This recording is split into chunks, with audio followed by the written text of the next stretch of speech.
Hi, my name is Jeffrey Harrington, and I'm a career advisor at the Chico State Career Center. And today I'm here to talk about resumes. When you start to craft your resume for the first time, I encourage you to make a list of everything that you've ever done. And that sounds really daunting because you're like, I'm 18, 19, 20, 30, 40 years old. How am I going to list everything I've ever done? And I know it's hard.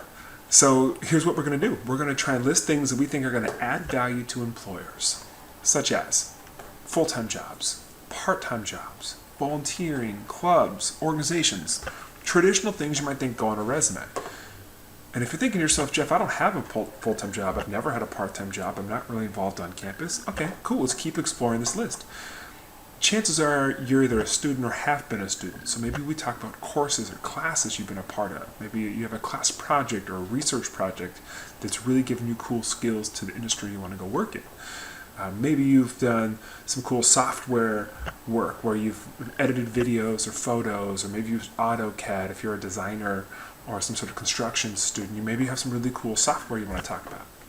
Some of you have never had any kind of work experience, and that's fine because you've played athletics your whole life, or you've been involved in something else that's been taking the place of your other experiences, for your co-curricular stuff. So oftentimes those are people who have studied abroad or are college athletes.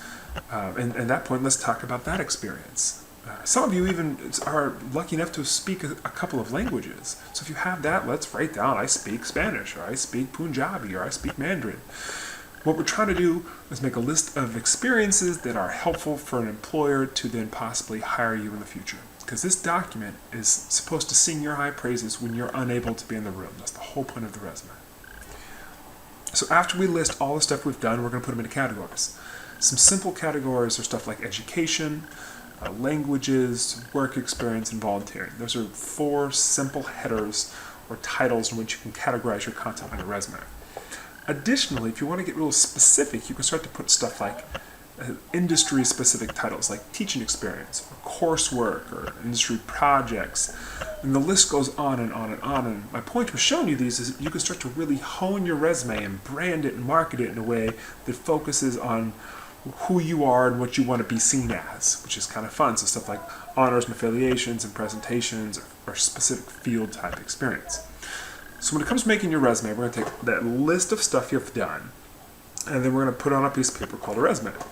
We start with your contact information. So we have your phone number, your email, and your name, and then we start to jump into putting your content into categories. So we have your education, we have the languages, we have, if you're a college athlete, you have athletics and relevant coursework and course projects and experiences and volunteering and software. And as you see, it starts to build into different categories on your resume.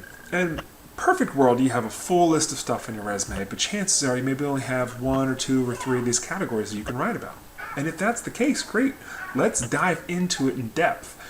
If you're one of those students on the other end of the spectrum who's hyper involved in everything, then you get to pick and choose what's the most important piece for you to put on your resume that's most relevant to that employer that you might be applying to. So when you're writing out these skills statements, they're pretty much 3 parts. And I usually start with the middle section called skills. I write down, like I said, all the things that I've done, and I start to pick out the skills that are important from it. So maybe I want to write down communication skills and time management. And then what you're doing is you're building a sentence around that.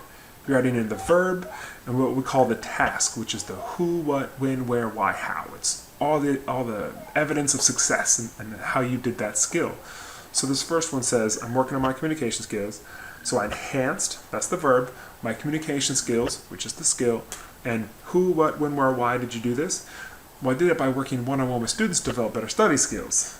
So that process of verb, skill, task is how we're putting together a resume skills statement, essentially your description of what you're doing. So here are a couple things.